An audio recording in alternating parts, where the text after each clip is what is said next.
अस्सलाम वालेकुम, आप देख रहे हैं हो क्या रहा है। मैं हूं फैसल अब्बासी, मेरे साथ मौजूद हैं आरिफ निज़ामी साहब। बहुत शुक्रिया निज़ामी साहब आपका। इसके साथ ही साथ मुस्लिम लीग नून के सीनियर रहनुमा डॉक्टर मुसद्दिक मलिक साहब भी हमारे साथ मौजूद हैं। डॉक्टर साहब आपका भी शुक्रिया, आपसे भी गुफ्तगू करेंगे। आज सुप्रीम कोर्ट में तिबई बुनियादों पर नवाज शरीफ साहब को ज़मानत दिए जाने की जो दरख्वास्त है उसकी समाअत हुई हैं। बड़ी डिटेल ये समाअत रही। ख्वाजा हारिस साहब ने दलाइल भी दिए हैं, लेकिन इसके साथ साथ निज़ामी साहब हम देख रहे हैं शहबाज शरीफ साहब हों, मरियम नवाज साहिबा हों, हमजा शहबाज हों, वो ये शिकवा करते नज़र आ रहे हैं कि हमें नवाज शरीफ साहब से मुलाकात नहीं करने दी जा रही। कौन है जो रोक रहा है? हाँ देखिए, आज इस किस्म के वो मुतज़ाद बयान आता है। बुज़दार साहब ने कहा जेल मैनुअल के तौर पे वज़ीर पंजाब ने हफ्ते में एक दफ़ा मुलाकात हो सकती है जी।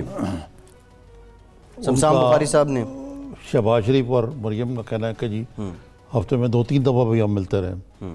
जबकि जो वज़ीर इत्तलाआत शमशान बुखारी साहब जो हैं उन्होंने आज मीडिया को कहा है कि जी वो कोई रुकावट नहीं है कि जब मर्ज़ी आप चाहें मिल लें। तो अब पता नहीं कि ये शायद स्ट्रिक्टली जेल मैनुअल के मुताबिक चलना शुरू कर दिया उन्होंने या क्या। ये तो पूछते हैं अपना मुसद्दिक मलिक साहब से। मुसद्दिक मलिक साहब अस्सलाम वालेकुम, ये आपकी क्या राय है इस कन्फ्यूजन के बारे में कि मुलाकात सिर्फ थर्सडे को ही हो सकती है या हफ्ते में एक दफ़ा ज़्यादा हो सकती है? मैं कुछ कह नहीं सकता जी। ये तो बड़ी वाज़ेह बात है कि पहले ज़रा ज़्यादा फ्रीक्वेंसी से मरियम साहिबा को मिलने की इजाज़त थी और उनकी वालदा को मिलने की इजाज़त थी और ग़ालिबन उनके भाई भी उनसे ज़्यादा फरावानी से मिल रहे थे। जैसा आपने पहले फरमाया, हफ्ते में 1-2 मरतबा मुलाकात हो जाती थी। और बहुत ज़्यादा जो अहमियत का हामिल जो नुक्ता है वो ये कि उनकी सेहत ठीक नहीं है, और क्योंकि वो इलाज सरकारी जो डॉक्टरान हैं उनसे नहीं करवा रहे, तो उनके अपने जो ज़ाती मुआलिज हैं डॉक्टर अदनान, वो भी उनके साथ जाते थे उनकी बेटी के साथ। और 1-2 मरतबा तो ऐसा हुआ, मसलन मैं आपको एक वाक़या सुनाता हूँ कि 2 हफ़्ते पहले उनको एकदम एंजाइना मुलाकात के दरमियान शुरू हो गया, शदीद एंजाइना, जिस पे डॉक्टर को बुलाया गया। तो जेल के जो डॉक्टर थे वो ब्लड प्रेशर लेने के बाद वहाँ से वापस चले गए और फिर तशरीफ़ नहीं लाए। तो डॉक्टर अदनान जो हैं उन्होंने नाइट्रेट दिया उनको ज़बान के नीचे रखने को, ताकि उनकी दिल की वो जो खून की फराहमी है वो ज़रा बढ़ जाए, क्योंकि उससे आर्टरीज डायलेट हो जाती हैं। तो इस सूरत हाल में ऑब्वियसली फ़ैमिली जो है वो बहुत ज़्यादा परेशानी में मुब्तला है, और उनकी ख्वाहिश है कि कम अज़ कम, क्योंकि वो ख़ुद बहुत ज़्यादा नाराज़ हैं और अपनी सेहत के मामले को आगे नहीं बढ़ा रहे, इस वजह से उनकी बिटिया, उनकी वालदा, उनके भाई का ये मौक़िफ़ है कि हमारे जाने से कम हमें तसल्ली रहती है कि कोई सेहत अगर उनकी ख़राब हो रही हो या उनके ज़ाती मुआलिज कम अज़ कम इमरजेंसी जो अदवियाँ हैं वो तो उनको फ़राहम कर सकें। मगर अब कोई तब्दीली तो यकीनी तौर पर आई है कि उन्होंने कहा कि भाई जेल का मैनुअल ये कहता है। जेल का मैनुअल तो पहले भी वही कहता था जो जेल का मैनुअल अब कहता है। तो पहले और अब के दरमियान में क्या चीज़ बदल गई? बज़ाहिर ऐसा लगता है कि पंजाब हुकूमत शायद उनको प्रेशराइज़ कर रही है, उनको फर्दर आइसोलेशन का शिकार कर रही है, ताकि पंजाब हुकूमत की टर्म्स के ऊपर जो भी पंजाब हुकूमत चाहती है या वफाकी हुकूमत चाहती है वो उनकी बात मान लें, कैपिचुलेट करें और मामला रफा दफा हो। मुझे बज़ाहिर ऐसा लगता है कि ये उनको प्रेशराइज करने की टेक्निक्स हैं। ये बताइए कि पंजाब हुकूमत क्या चाहती है और मियाँ साहब क्या चाहते हैं? कि एक तो रिलीफ मांग रहे हैं सुप्रीम कोर्ट से कि सेहत की बुनियादों पर उनको ज़मानत दे दी जाए। पंजाब हुकूमत चाहती है कि ये ज़मानत ना दी जाए और उनका इलाज जो है वो मुकामी तौर पर कराया जाए। ग़ालिबन मियाँ नवाज शरीफ और उनके जो लवाकिन हैं वो चाहते हैं कि ये इलाज लंदन में जो उनके डॉक्टर हैं, डॉक्टर डेविड लॉरेंस, उनकी ज़ेरे निगरानी हो। तो ये जो आज जो अदालत में भी जो कुछ हुआ अदालत उज़्मा में, को बाज़ रवाक़ से फजल जो कि लगता था कि वो ख़ुद भी कन्विंस नहीं है कि मियाँ नवाज शरीफ की हालात ऐसे हैं कि उनको बाहर जाने दिया जाए, नंबर 1। नंबर 2, उनका ख्याल है कि यहाँ पे इलाज हो सकता है, लेकिन उन्होंने ज़ाहिर है कि तारीख डाल दी है और नैब को नोटिस दे दिया। तो ये मामला अभी it's not an open and shut case. लेकिन एक और बात जो दिलचस्प उन्होंने कही है वो ये है कि जी जिसकी वजह से कुछ लगता है कि शायद मामला आगे जाके कुछ अटक जाएँ, कि उन्होंने कहा कि यहाँ तो वो लोग जो कि मुल्ज़िम होते हैं वो वापस नहीं आते, तो मियाँ नवाज शरीफ तो मुजरम है, तो वो एक फ़्लाइट रिस्क है कि वो वन वे टिकट पे लंदन चले जाएंगे और फिर वापस नहीं आएंगे। आपने 3 नुकात उठाए हैं, मैं तीनों नुकात का जवाब देने की कोशिश करता हूँ। तो पहला नुक्ता तो ये है कि पंजाब हुकूमत क्या चाहती है। देखिए, मैं तो ये जानने से कासिर हूँ कि पंजाब हुकूमत क्या चाहती है। किसी भी शख्स को अगर दिल का आर्जा हो, वो 3 मरतबा मुल्क का वज़ीर आज़म रह चुका हो, तो कम अज़ कम पंजाब हुकूमत को चाहना चाहिए कि उनका इलाज हो। अगर कोई भी कैदी जिसको दिल का आर्जा हो और दिल की तकलीफ़, दिल में दर्द हो रहा हो, जिसको एंजाइना कहा जाता है, और बारहा हो रहा हो, हर हफ्ते हो रहा हो, तो मेरे ख़्याल में हर कैदी को ये इंसानी हक़ हासिल है कि उसका इलाज हो। तो बात ये नहीं समझ आती निज़ामी साहब कि अल्लाह रहम करे, मगर हमारे किसी बुज़ुर्ग को या किसी दोस्त को अगर दिल का आर्जा हो और दिल की तकलीफ़ हो रही हो, यानी दिल में दर्द हो रहा हो, तो कितने बोर्ड्स के बाद हम ये फ़ैसला करेंगे कि उनका इलाज होना चाहिए। पहला बोर्ड जो सर्विसेज हस्पताल का बना, जिसके हेड गायनेकोलॉजिस्ट थे, जो सर्विसेज हस्पताल के डॉक्टर तजम्मल गालिबन उनका नाम है, वो गालिबन वहाँ के हेड भी हैं। दूसरा बोर्ड बना गालिबन पंजाब इंस्टीट्यूट ऑफ कार्डियोलॉजी का जी, वो भी हुकूमत ने बनाया, उसकी भी कुछ तजावीज़ सामने आई होंगी। तीसरा बोर्ड बना रावलपिंडी इंस्टीट्यूट ऑफ कार्डियोलॉजी का, जिसमें 2 फ़ौजी डॉक्टरान भी जो सीनियर अफसर थे, ब्रिगेडियर साहिबान, उनको दावत दी गई। वो तशरीफ़ नहीं लाए, लेकिन बाकी 4 डॉक्टर्स ने कुछ तजावीज़ लिखी, जिनकी बुनियाद के ऊपर उनको सर्विसेज हस्पताल में डाल दिया गया। और दोबारा एक बोर्ड बनाया गया जिसको वही जो गायनेकोलॉजिस्ट हैं वो हेड कर रहे थे, वहाँ पे भी उनका इलाज नहीं किया गया।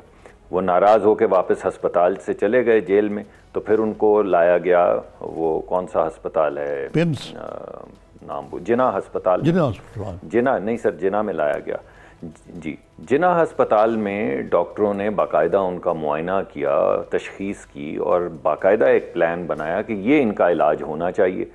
लेकिन जब उनको डॉक्टर अदनान ने कहा कि अब आप इलाज कीजिए, तो उन्होंने कहा हमारा ये TOR नहीं था कि हम इलाज करें, हमारा TOR सिर्फ ये था कि हम तशखीस करें। और उसके बाद हमने पंजाब हुकूमत को ये माजरा लिख के भेज दिया कि क्या होना चाहिए, जब उनसे जवाब आएगा तो हम उसका इलाज कर देंगे। अब आप बताइए, इन तमाम मामलात से आपको क्या दिखता है कि पंजाब हुकूमत क्या चाहती है? अब आप उसको अगर जोड़ दें उस बात से जो आपने आज उठाई है कि उनकी बेटी को, उनकी वालदा को, उनके भाई को उनसे मिलने की इजाज़त नहीं दी गई, जो पहले थी वो कैंसिल कर दी गई है, तो फिर आप मुझे ये बताइए कि मासिवा इसके कि एक बंदा जिसको दिल का आर्जा है, आप उसको फर्दर आइसोलेशन का शिकार करना चाहते हैं, आप चाहते हैं वो डिस्पोंडेंस का शिकार हो, उस पर जहनी, उस पर इमोशनल दबाव बढ़े जो उसकी सेहत के लिए बेहतर नहीं है। उसके अलावा जो आप पहले इलाज के हवाले से कर चुके हैं वो तो सबके सामने है, तो वो मुझे समझ नहीं आती। ना मियाँ साहब क्या चाहते हैं, आपने सवाल पूछा, या मियाँ साहब के ख़ानदान क्या चाहता है। तो देखिए, कोई भी शख्स जिसके वालिद हों या वालिदा हों या बहन भाई हों या बुज़ुर्ग हों, वो तो यही चाहेगा कि बेहतरीन डॉक्टर से इलाज हो। अगर हमारे बच्चों में से, दोस्तों में से किसी को अपेंडिक्स की भी तकलीफ़ हो जाए, जो कि एक हाउस सर्जन भी जिसकी सर्जरी कर सकता है, तो हम 10 लोगों से मशवरा करते हैं कि बेहतरीन सर्जन कौन है जो अपेंडिक्स का ऑपरेशन करे।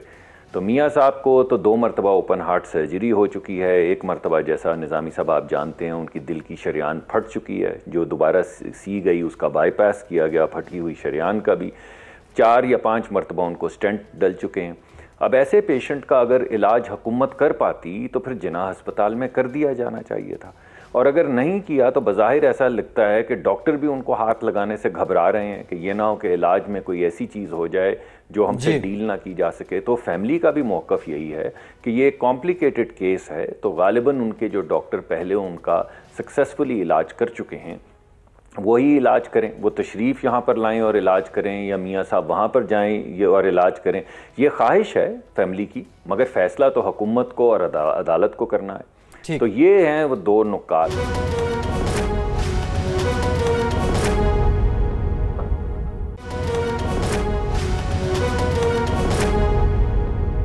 अदालत की राय है कि फ़्लाइट रिस्क हैं, जो मुजरिम होगा वो मुल्ज़िम वापस नहीं है, तो मुजरिम कहाँ वापस आएगा? जी हाँ, ये बहुत ये निज़ामी साहब और अब्बासी साहब, ये बहुत अहम सवाल है। देखिए, मियाँ साहब तो तशरीफ़ उस वक्त लाए जब उनको सज़ा हो चुकी थी, तो फ़्लाइट रिस्क तो वो होता है जो मुल्क से बाहर जाए और फिर वापस ना आए। मियाँ साहब को अगर फ़्लाइट लेनी होती तो वो यहाँ की फ़्लाइट आने वाली ना लेते, तो वहीं पर रहते। और जैसा आपने देखा कि बेनज़ीर साहिबा ने बड़ी देर तक मुल्क से बाहर रह के बड़ी भरपूर एक तहरीक चलाई थी, ये भी बाहर बैठ जाते और तहरीक चलाते जमहूरियत के हक़ में, या तहरीक चलाते अपने हकूक़ के हवाले से। ऐसा तो उन्होंने नहीं किया। वो ख़ुद भी यहाँ पर तशरीफ़ लाई, ये जानने के बावजूद कि उनको 7-9 साल सज़ा हो चुकी है, उनकी साहबजादी को 7-9 साल सज़ा हो चुकी है, तो वो दोनों तशरीफ़ लाए और जेल गए। और उसके बाद से बाकायदा इसहाक डार साहब का भी एक रेफरेंस है जिसका हवाला दिया जा रहा है कि वो गए और वापस नहीं आए। फिर हसन नवाज़, हुसैन नवाज़, वो भी जो हैं मफरूर हैं। तो ये बातें उस तनाजुर में भी की जा रही हैं। दूसरा एक और अहम मामला है, इस वक्त उनकी ज़मानत का मामला अदालत में ज़ेर समाअत है। एक तासुर ये भी है शरीफ ख़ानदान की जानिब से ये सारा शोर करना, वावेला करना, अदालतों पे असरअंदाज होने की कोशिश है। क्या ये भी कोई स्ट्रेटजी है नून लीग की तरफ से? देखिए अब्बासी साहब, पहले तो आपने जो एग्जांपल्स दी हैं मैं उसमें एक इजाफत करना चाहता हूँ। हो सकता है ये भी एक मौक़िफ़ है कि गालिबन डार साहब की वजह से ये कहा जा रहा है। मेरा मौक़िफ़ ये है कि गालिबन जनरल परवेज़ मुशर्रफ के हवाले से ये कहा जा रहा है। ट्रीज़न से बड़े तो पाकिस्तान के अंदर कोई ऐसा केस नहीं है, गद्दारी से बड़ी तो कोई चीज़ नहीं है, कत्ल से बड़ी सज़ा है गद्दारी की। तो आप मेरा पहला मौक़िफ़ ये होगा कि अगर अदालत कुछ ऐसा कहती है तो गालिबन वो परवेज़ मुशर्रफ साहब के हवाले से कह रही है। और हम भी जब उसका जिक्र करें तो हमें हर मरतबा फिर उन तमाम लोगों का जिक्र करना चाहिए, एक सिलेक्टिविटी के साथ। चंद लोगों का जिक्र नहीं करना चाहिए जो मुल्क से बाहर गए और वापस नहीं आए। और दूसरी बात यह है कि हर एक का इंडिविजुअल केस जो है वो देखा जाता है। मैंने तो आपको बड़ी स्पेसिफिक एग्जांपल दी है, एक साहब की प्राइम मिनिस्टर 3 साल 3 मरतबा रहे हैं जो वापस सज़ा के बाद आए हैं। ऐसा नहीं है कि वो यहाँ पर थे और उनको सज़ा हो गई। पाकिस्तान की पूरी तारीख़ में एक भी एग्जाम्पल ऐसी नहीं। ऐसी एग्जाम्पल्स तो हैं कि यहाँ पर थे और सज़ा हुई और जेल चले गए, ये एग्जाम्पल्स तो हैं। ऐसी एग्जाम्पल्स भी हैं कि बाहर थे, सज़ा हुई और वापस नहीं आए। पाकिस्तान की तारीख़ में कोई एग्जाम्पल नहीं कि किसी बड़े रहनुमा को सज़ा हुई और वो जहाज़ में अपनी बिटिया का हाथ पकड़ के वापस आ गए। तो फ़्लाइट रिस्क का जो स्पेसिफ़िक जो मुकदमा है वो तो स्पेसिफिसिटी के साथ डिस्कस होगा ना। ये एक बंदे की फ़्लाइट रिस्क की बात तो नहीं हो रही है, तो उस शख्स की बात हो रही है जो सज़ा के बाद यहाँ पर आया, जिसने फ़्लाइट नहीं ली। तो अब कहा जाए उसको कि वो फ़्लाइट रिस्क ले रहा है, तो मैं समझता हूँ कि इसमें अदालत ने फ़ैसला करना है। लेकिन मेरे ख़्याल में थोड़ा सा कमज़ोर या थोड़ा सा झोल है इस पूरे केस में। अच्छा, जहाँ तक अदालत के ऊपर असरअंदाज होने की जी आप प्लीज़ मुकम्मल कर लें बात। सर आप कुछ कहना चाह रहे थे? नहीं, मैं कुछ और कहना चाहता था पहले। अदालत पे असरअंदाज हो जी जहाँ तक अदालत पे असरअंदाज होने का मसला है, तो अब इनको सज़ा हुए, उनको जेल में गए, आप देख लीजिए कितना अरसा हुआ है। आपने कुछ ऐसा देखा कि सड़कों के ऊपर PMLN निकली, हमने प्रेशराइज़ किया? आपने किसी अदालत के बाहर शलवारें टंगी हुई देखी? आपने कहीं देखा कि हमने दीवारें तोड़ी हैं या PTV पे हमला किया है या सेक्रेटेरिएट की दीवारें तोड़ी हैं या पार्लिमान के अंदर जत्थों की शक्ल में दाखिल हो गए हैं? जहाँ पर अदालत ने बुलाया वहाँ पर चले गए। मुझे याद भी नहीं है, शायद निज़ामी साहब को याद हो, कितनी हाज़िरियाँ हैं नैब कोर्ट में जो रोज़ नवाज़ शरीफ साहब ने दी हैं। अपनी बेटी ने भी उनकी दी, पहले जब तक उनका केस चलता रहा उन्होंने ख़ुद भी दी। शहबाज शरीफ साहब भी पेश हुए। तो मैं समझता हूँ अगर आपको तहरीक चलानी होती, प्रेशराइज़ करना होता, तो उसके सियासी खदोखाल आपके सामने आ गए होते। आपको कोई ना कोई तहरीक नज़र आ रही होती। आपको लगता कि असम्बलियों के अंदर हुकूमत को स्टॉल किया जा रहा है, असम्बलियाँ चल रही हैं, हुकूमत को स्टॉल नहीं किया जा रहा। हुकूमत अपने आप को खुद स्टॉल करती है गाली गलोच और सख्त कलामी करने के बाद। हुकूमत को कोई स्टॉल नहीं कर रहा, हुकूमत कोई बिल नहीं लेकर आ रही, सिर्फ प्राइवेट मेंबर्स बिल पेश हो रहे हैं। तो मुझे बज़ाहिर ऐसा लगता नहीं है कि कोई भी ऐसी चीज़, कोई ऐसे मुहर्रिकात हमारे सामने नहीं जिनकी बुनियाद पे हम कह सकें कि अदालतों को प्रेशराइज़ करने की कोशिश की जा रही है। अच्छा मुसद्दिक मलिक साहब, ये जो सारी हमारी गुफ्तगू हुई है, इसमें अगर मैं सही समझ पाया हूँ तो क्या शरीफ फैमिली जो है उनका कोई डॉक्टर जो है यहाँ पे मर्ज़ का तशख़्ख़ुस तो कर लेता है लेकिन उनको हाथ लगाने को तैयार नहीं है, क्योंकि तीसरी दफ़ा किसी ऐसे कॉम्प्लिकेटेड मरीज़ को खोलना शायद थोड़ा सा एक रिस्की मामला होता है, नंबर 1। नंबर 2 ये कि जो शरीफ फैमिली है उनका जहाँ तक तल्लक है, वो ये चाहती है कि क्या वो ये चाहती है कि या तो उनको बाहर भेजा जाए या उनके जो मुआलज है उनको यहाँ लाया जाए। इस मामले में आपने कोई पेशकश की है कि हम अपने ख़र्चे बुला लेते हैं उनको यहाँ, कि वो आएँ यहाँ आके इलाज करें? या सिर्फ यही एक ऑप्शन है कि वो बाहर जाएं इलाज के लिए? निज़ामी साहब, मेरे ख्याल में इसमें दो चीज़ें देखनी होंगी और ये डॉक्टरों को देखना होगा। एक तो महारत है जो डॉक्टर को चाहिए, और दूसरा वो फैसिलिटीज़ हैं जिनकी ज़रूरत होती है कि अगर दिल की शरीयान फट जाए तो मेरे ख्याल में जैसा कि हुआ था, और आपको याद है कि इंग्लिस्तान में भी बड़ी मुश्किल से उनकी जान बची थी, अल्लाह ने बड़ा करम किया था।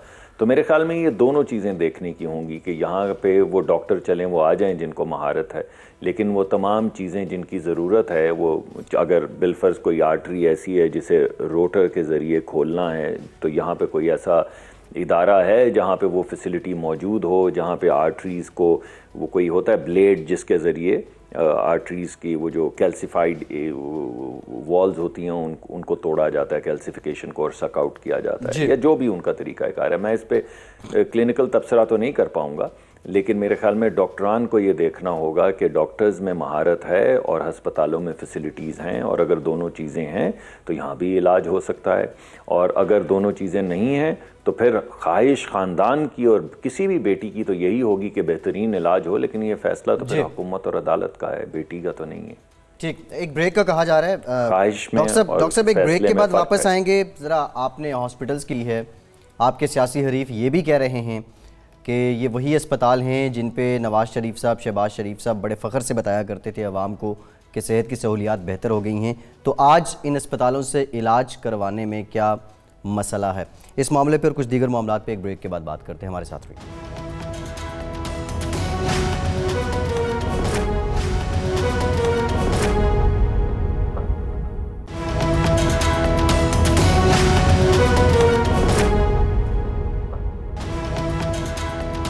ब्रेक के बाद एक बार फिर से आपको प्रोग्राम में वेलकम करते हैं। डॉक्टर साहब, ब्रेक से पहले हम आपसे जानने की कोशिश कर रहे थे, आपके सियासी हरीफ इस बात का खासा वावेला कर रहे हैं कि वो अस्पताल जो आप बड़े नाज के साथ, फ़ख्र के साथ बताते थे लोगों को कि सेहत की सहूलियात बड़ी बेहतर कर दी हैं हमने, उन अस्पतालों से, उन डॉक्टर से इलाज करवाने में क्या मसला है? नहीं सर, कोई मसला नहीं है, और मैंने आपको पहले कहा कि वो जब उन्होंने कहा कि मुझे मेरा इलाज किया जाए तो आप सर्विसेज हस्पताल ले गए उनको जहाँ पे कार्डियक फैसिलिटी नहीं है। तो ये सवाल मैं इस मौजूदा हुकूमत से पूछता हूँ कि वो तमाम जगहें जहाँ पर सहूलियात थी वहाँ क्यों नहीं लेकर गए। फिर मैं दूसरा सवाल पूछता हूँ, जिना हस्पताल जहाँ पे सहूलियात मौजूद थी जब वहाँ पर लेकर गए तो इलाज क्यों नहीं किया। और तीसरा सवाल मैं आपसे वही पूछूंगा जो मैंने प्रोग्राम के शुरू में पूछा था कि अगर किसी के बुज़ुर्ग अलील हों, दिल का आर्जा हो, दिल में दर्द हो रहा हो, तो कितने बोर्ड बनाएंगे आप इलाज करने से पहले। इस गुफ्तगू में जिसके आखिर में इमरान खान साहब ने जवाब दिया कि जनाब आप जिस तरह की फ़ैसिलिटी चाहते हैं हम आपको दे देंगे, तो आप मुझे बताइए ये जो 2-3 महीने गुजरे हैं जिसमें किसी भी वक्त उनको हार्ट अटैक हो सकता था, और एक हार्ट अटैक के बाद कुछ भी हो सकता है, अल्लाह रहम करे, मेरे मुंह में खाक, लेकिन वो इंतकाल भी फरमा सकते थे। तो आप मुझे ये बताइए कि जिन हस्पतालों का आप जिक्र कर रहे हैं, जहाँ पर ये फैसिलिटीज़ हैं, जहाँ पे ये डॉक्टर्स मौजूद हैं, जहाँ पे उन्होंने पहले जाने की हामी भरी, 2 मरतबा उनको ले जाया गया, तो उनका इलाज क्यों नहीं किया गया? असल सवाल तो ये है। अब आपने जो दूसरा सवाल पूछा उसमें मैं आपको ये बता रहा हूँ कि पंजाब में इस वक्त कोई तहसील हेडक्वार्टर THQ नहीं है जिसमें CT स्कैन मशीन ना हो, कोई भी नहीं है, एक भी नहीं है। यानी पूरे पंजाब में 2 या 3 CT स्कैन्स थे, अब हर तहसील के अंदर जो हेडक्वार्टर है उसके अंदर CT स्कैन मौजूद है। उसके अलावा जितने भी आपने ये देखे हैं, ये लिवर ट्रांसप्लांट, जो पाकिस्तान में ट्रांसप्लांटेशन होती नहीं थी, तो अब लिवर ट्रांसप्लांट सेंटर जो है उसका जो हाल हुआ, कुछ तो हुकूमत ने कर दिया, कुछ फ़ैसलों ने, दीगर जो पिछले हमारे चीफ जस्टिस साहब के फ़ैसले थे उनके फ़ैसलों ने कुछ उसका हाल कर दिया। लेकिन ये जितने इदारे आपको नज़र आते हैं, चाहे कार्डियोलॉजी के इदारे हैं, चाहे लिवर ट्रांसप्लांट के इदारे हैं, ये सब पिछले 5 साल में बने हैं। तो हस्पताल बेहतर हुए हैं, डॉक्टर्स भी बेहतर हुए हैं, और सवाल ये है कि जब मियाँ साहब तैयार थे और जा रहे थे इन हस्पतालों में, तो मैं आपको सवाल लौटाता हूँ कि उनका इलाज क्यों नहीं करवाया गया फिर वहाँ पर। और आखिरी बात मैं आपसे ये कहूँगा कि देखें, कॉम्प्लिकेटेड केसेस होते हैं, ये ज़रूरी नहीं कि आप कहें कि हाँ उनका बेहतरीन जगह पे इलाज होना चाहिए। लेकिन मैंने आपको बता दिया, एक दफ़ा दिल की शरियान, दिल के अंदर की शरियान फट चुकी है 1 मरतबा, 2 मरतबा कार्डियक बाईपास हो चुका है, 5-6 मरतबा स्टेंट्स डल चुके हुए हैं। ऐसे पेशेंट को डील करने के लिए गालिबन इंग्लिस्तान में भी 2 या 3 जगह होंगी और अमेरिका में भी कुछ सेंटर्स होंगे, क्लीवलैंड क्लिनिक या मेयो क्लिनिक टाइप या मैस जनरल हॉस्पिटल टाइप, जहाँ पे इतने कॉम्प्लिकेटेड पेशेंट से डील किया जाता है। तो कम्प्लेक्सिटी ऑफ पेशेंट को मद्देनज़र या कोमॉर्बिडिटी ऑफ पेशेंट को अगर आप मद्देनज़र रखें तो फिर ख़ानदान की ख्वाहिश तो यही होगी कि बेहतरीन जगह हो, और जब वो खुद अपनी जेब से पैसे खर्चने को तैयार हैं तो उनकी ख्वाहिश यही होगी कि हमारे वालिद को बेहतरीन जगह पे ले जाया जाए। लेकिन हुकूमत तो उनको सर्विसेज अस्पताल और जिना अस्पताल में भी उनका इलाज करने को तैयार नहीं थी। नहीं, इसका मतलब ये तो नहीं है मुसद्दिक साहब के जो जिस खदशे का आपने आज़ार किया, मियाँ नवाज शरीफ एक किस्म के फुटबॉल बने हुए हैं एक अस्पताल से दूसरे अस्पताल, और ख़ुद भी वो इससे उकताए हुए हैं। ये तो अपनी जगह उनका खदशा नहीं हुए जी, बहुत नाराज नहीं, बहुत नाराज साहब उकताए नहीं हुए, वो नाराज हैं, उनकी तजलील की गई है। यानी एक गायनाकोलॉजिस्ट के साथ के बोर्ड के सामने पेश कर दिया जाए, आपके दिल में दर्द हो रहा है, आपका ज़ाती मुआलिज आपको नाइट्रेट्स दे रहा है और आप जो बोर्ड्स बना रहे हैं उनके हेड्स जो हैं वो गायनाकोलॉजिस्ट हैं। कुछ खुदा का खौफ करें यार। और अगर आप ले ही गए हैं तो हस्पताल में आप सर्विसेज में क्यों लेकर गए हैं? और फिर गुफ्तगू देखें जो कुछ वज़रा फरमा रहे हैं कि हमने जी वहाँ पे वो सारा खाली कर दिया। आज मैं सुन रहा था पंजाब के वो जो रिप्रेजेंटेटिव हैं कि एक वार्ड खाली कर दिया। भाई नहीं करना था, वो इलाज करवाने आए थे, वार्ड खाली करवाने आए थे, उनको बू आ रही थी, इस वजह से उनका इलाज नहीं करवाया गया। अच्छा भाई फिर ना करवाइए इलाज जी, फिर क्यों सवाल पूछते हैं इलाज का? अगर आप कह रहे हैं उनको बू आ रही है, अगर आप उनका ठट्ठा लगाना चाहते हैं, उनका तमस्खर उड़ाना चाहते हैं, लोगों को ये पैगाम देना चाहते हैं, ये नहीं कि हमने इलाज नहीं किया बल्कि जी उनको बू आती है, तो फिर उसका क्या जवाब दिया जा सकता है? किसी से भी आप ऐसा करेंगे तो वो कहेगा अच्छा, मुझे खामोशी से मरने दो, क्यों मुझे बार बार मेरा मजाक उड़वाते हो? ये बाज़ कानूनी माहिरीन का ख्याल है कि जिस अल-अज़िज़िया केस में और मुख्तलिफ जो और तीनों मामलात हैं कि ये इन तीनों केसों में एक ही दफ़ा सज़ा दी जा सकती थी कुछ, और इस बेसिस पे आपको बैटिल ग्राउंड की बजाय ज़मानत की दरख्वास्त दे दी जानी चाहिए, मेरिट पे जाना चाहिए, मेरिट पे जाना चाहिए था, यानी लीगल बेसिस पे। तो इस ऑप्शन को क्यों नहीं एक्सरसाइज किया गया? देखिए सर, मैं कानूनी महारत तो नहीं रखता, इस वजह से मैं ये बताने से कासिर हूँ कि कानूनी क्या जो माहिरीन हैं, जो वकला हैं, उन्होंने क्या तरीक़ाकार अपनाया। लेकिन पिछली मरतबा आपको याद होगा कि ये आइडेंटिकल, पहले तो मैं आपको बैकग्राउंड में ले जाऊँ, आपको याद होगा कि हमने दरख्वास्त दी थी कि इन तमाम केसेस को इकट्ठा कर दिया जाए, और आला अदालत ने ये कहा था कि नहीं, इनका अलग-अलग ट्रायल होगा। कुछ ऐसा ही हुआ था या मैं उल्टा? जी बिल्कुल सही कह रहे हैं आप। नहीं, मेरे ख्याल में गालिबन ऐसा ही हुआ था, ठीक है ना? अच्छा, अब उन्होंने कहा कि जी इनका अलग-अलग ट्रायल होना चाहिए। हमारा मुकदमा यही था कि ये आइडेंटिकल केसेस हैं, इनको आप इकट्ठा कर लें। अब आप ये देखिए कि आइडेंटिकल केसेस में से एक केस में हाई कोर्ट में मेरिट की बुनियाद के ऊपर उनकी जो बेल है वो हो गई, और उसके बाद जो सुप्रीम कोर्ट का फैसला आया उसमें ये कहा गया कि मेरिट के ऊपर बेल करना मुनासिब नहीं है। जब मेरिट के ऊपर बेल हो गई है और मेरिट के ऊपर बेल करना मुनासिब नहीं है, तो जो उनकी हालत है, सेहत की जो हालत है, सिर्फ उसी बुनियाद पे मुकदमा सामने रखा जा सकता था। पहले तो दोनों मुकदमात सामने थे कि मेरिट भी है और सेहत भी है, मगर जब सुपीरियर अदालत ने कह दिया कि नहीं, मेरिट को आप अलहदा कर दें, हम मेरिट की बुनियाद पे नहीं मुनासिब समझते कि इनकी बेल हो, तो फिर वाहिद चीज़ जो सामने रह जाती है वो सेहत है। अब मैं नहीं जानता कि कानूनी तौर पे कानूनदान आपको क्या कहेंगे और उनके वकील क्या कहेंगे, लेकिन बज़ाहिर मुझे यही दिखता है कि रास्ता सुपीरियर कोर्ट ने खुद ही कह दिया कि भाई आप इस बुनियाद पे ना करें, तो नहीं किया गया। अब अपील जो है वो मेरिट के ऊपर होगी, तो अपील तो दायर की हुई है, तो इंशाल्लाह ये ज़मानत का भी फैसला हो जाएगा और फिर अपील भी मेरिटोरियसली सामने आ जाएगी। जी मुसद्दिक साहब, कोई जाते जाते हमें कोई हस्बे हाल को शेर ही सुना दें। आपने ऐसा टॉपिक आज छेड़ा है कि 2 अशार आपकी खिदमत में पेश करता हूँ मैं। पहला तो हुकूमत की नज़र है कि तजाहिल पेशगी से मुद्दा आ क्या, कहाँ तक ऐ सरापा नाज क्या क्या। और दूसरा शेर मैं अपने जो हमारे ये पॉलिटिशियंस हैं, सियासतदान जो हम जैसे लोग हैं, उनकी नज़र करता हूँ कि खुशी जीने की क्या, मरने का गम क्या, हमारी ज़िंदगी क्या और हम क्या। माशाल्लाह जी, माशाल्लाह, बड़े अच्छा इंतखाब है एज यूजुअल आपका। ठीक, डॉक्टर साहब बहुत शुक्रिया, आपके वक्त का बहुत। डॉक्टर मुसद्दिक मलिक साहब हमारे साथ मौजूद थे। निज़ामी साहब, एक और भी आज अदालत के अंदर भी इस पे बात हुई कि नवाज़ शरीफ साहब की उम्र कितनी है। मुअज़्ज़ज़ अदालत की जानिब से रिमार्क्स आए कि एक रिपोर्ट में, मेडिकल रिपोर्ट में उनकी उम्र 65 साल है, एक में 69 साल है। अच्छा, हमज़ा साहब जो हैं उन्होंने 70 साल कह दिया। आपकी तो कुर्बत रही है शरीफ फैमिली के साथ। देखिए, मैंने उनका बर्थ सर्टिफिकेट तो नहीं देखा लेकिन मेरा अंदाज़ा इसलिए कुर्बत से ज़्यादा मैं आपको वैसे बताता हूँ कि वो गवर्नमेंट कॉलेज में भी थे, मेरे साथ नहीं थे लेकिन वो जिस स्कूल में गए थे वो भी, मैं भी उसी स्कूल में था। हम एक क्लास में तो नहीं थे कभी भी। तो उनकी उम्र जो है यही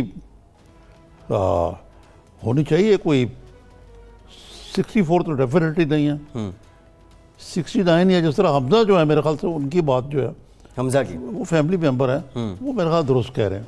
ठीक है। वो शायद इस वजह से भी तो ये तफरीक नहीं आ रही कि अक्सर लोग जो हैं वो कागजात में उम्र कुछ और होती है। आपको पता ना कि मुस्लिम लीग के जो ये कायद हैं, इनकी डेट ऑफ बर्थ 25 दिसंबर है जी। 25 दिसंबर। अच्छा, ये कागजी है या हकीकी भी है? इससे मुताबिक पता नहीं, ये भी सियासी है, कागजी है या हकीकी है, ये मैं नहीं कह सकता। लेकिन बहरहाल जो वो कहते हैं बेनिफिट ऑफ डाउट तो देना पड़ता है। हाँ, बिल्कुल ठीक है, लेकिन इस पे भी बात हुई है। लेकिन ये तो अभी देखे ना, ये अभी रिकॉर्ड होता है कि अभी किसकी कितनी उम्र है क्या। एक ज़माने में तो जो पुराने लोग थे उनकी उम्र अंदाज़ा नहीं होती थी कि यार इतनी है, लोगों को पता ही नहीं होता था। हाँ, ये बर्थडेज वाला तो मामला ही नहीं हुआ करता था।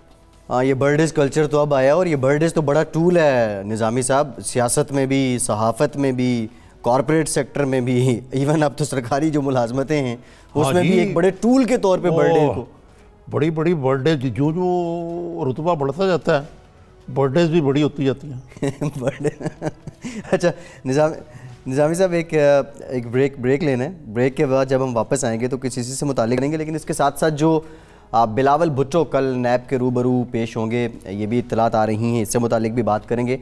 आसिफ जरदारी साहब से आज सवाल किया गया कि क्या आप नैब के सामने सरेंडर करेंगे, तो उन्होंने एक कहका, ज़ोरदार कहका मारा। इस कहके के पीछे क्या था, ये हम ब्रेक के बाद जानने की कोशिश करते हैं। हमारे साथ रहिए।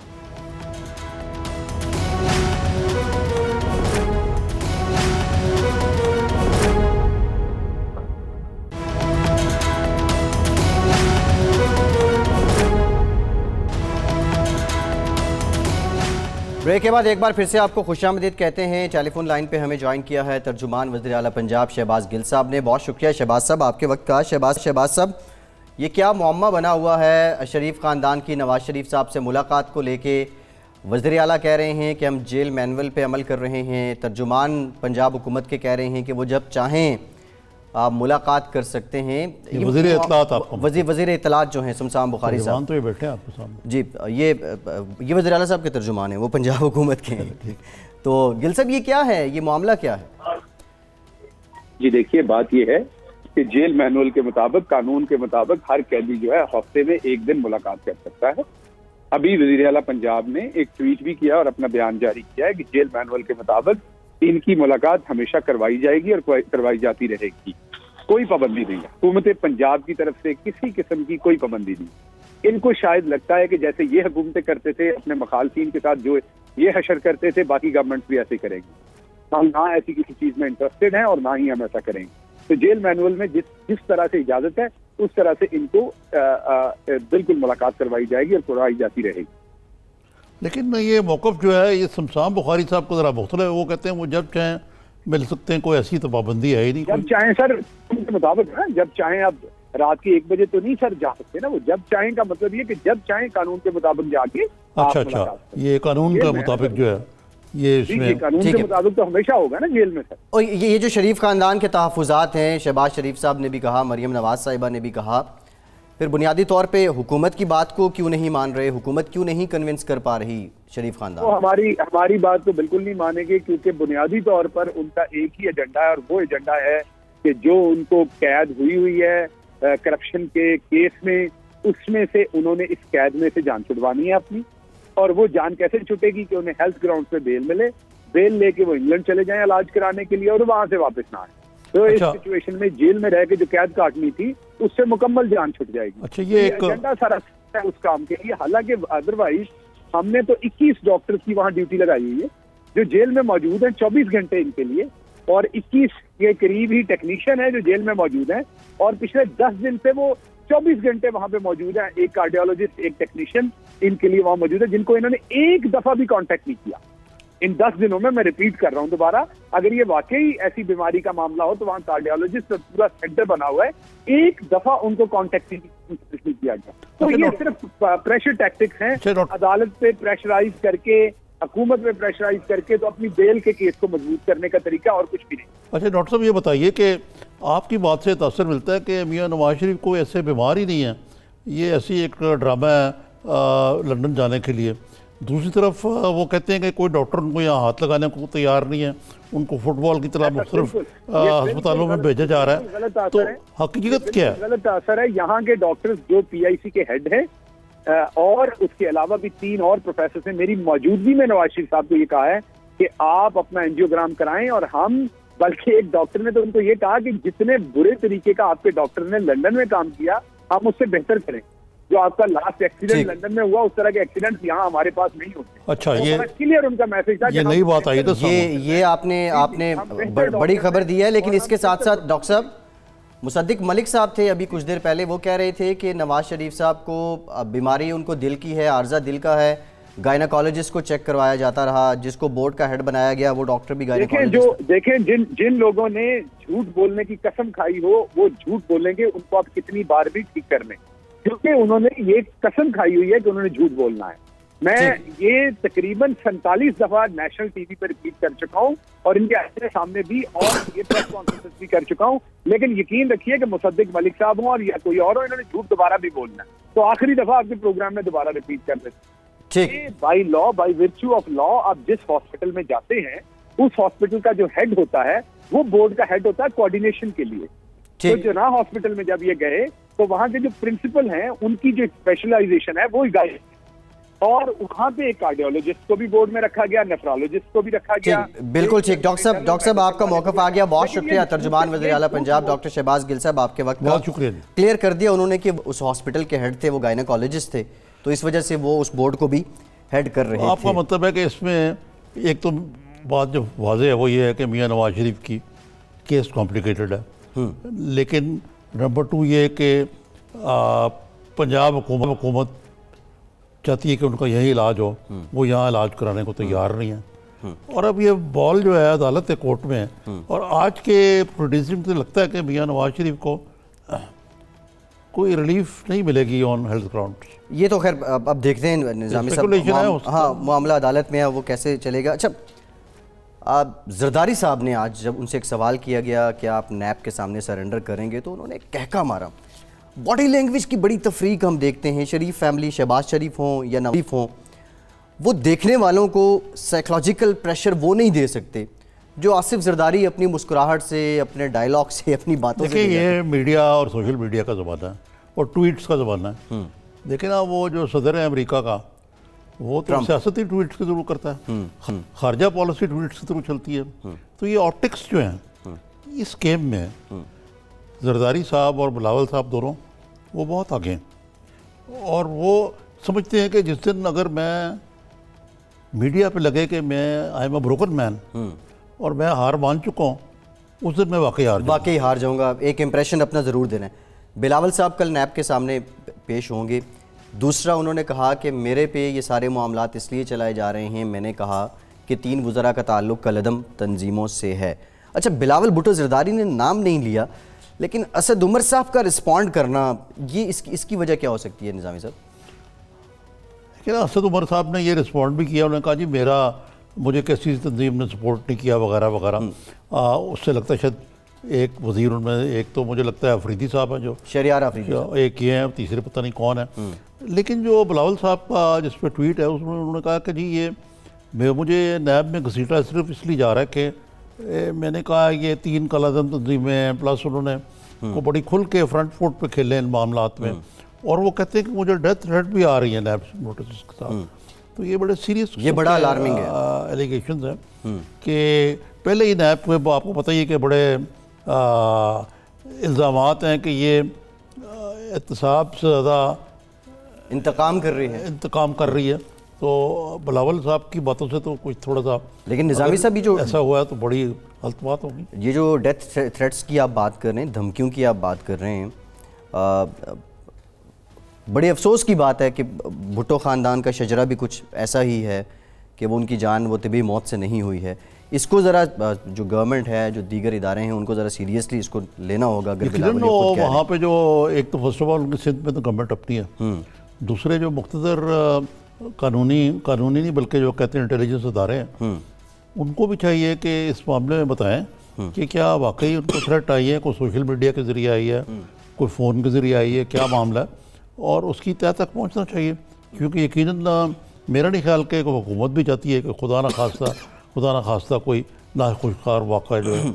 बिल्कुल आप ठीक कह रहे हैं। अच्छा, पोम्पियो साहब ने बड़ा हैरानकुन बयान दिया है और वो पाकिस्तान के एटमी असासों को लेके उस पर कुछ तशवीश का इज़ रहे हैं। फिर वो भारत के मौक़िफ़ की भी दूसरे मानों में जो मीडिया रिपोर्ट कर रहे हैं उस पर वो तायद कर रहे हैं कि पाकिस्तान से लोग गए हैं, उन्होंने भारत में कशीदगी फैलाई है, शरंगेज़ी की है। हमारी सफारतकारी कहाँ पर रह गई? हमारी सफारतकारी तो कह रही है कि सब अच्छा है, सारी दुनिया हमारे साथ है, भारत को दुत्कार रहे हैं। उधर भारत ये कहता है हम आइसोलेटेड हैं, वो भी यही कहते हैं। तो पोम्पियो का बयान जो है, इसमें एक बात तो ये है ना कि ये आपको मालूम होगा कि जिस दिन वो पायलट वाला वाक़या हुआ है, सारी रात सफारतकारी होती रही है पाकिस्तान की रात के मुताबिक। वहाँ ट्रंप जो बैठे होते उधर हनोई, वहाँ कोरिया के डिक्टेटर के साथ हो रहा था मामला उनका, और जॉन बोल्टन वहाँ से लगे हुए थे, पोम्पियो लगे हुए थे, चीन शामिल था, और इसमें एक कलीदी रोल बरतानिया का भी है, और बरतानवी सफ़ीर जो है यहाँ, यूएई का नाम भी आ रहा है, यूएई का भी नाम आ रहा है।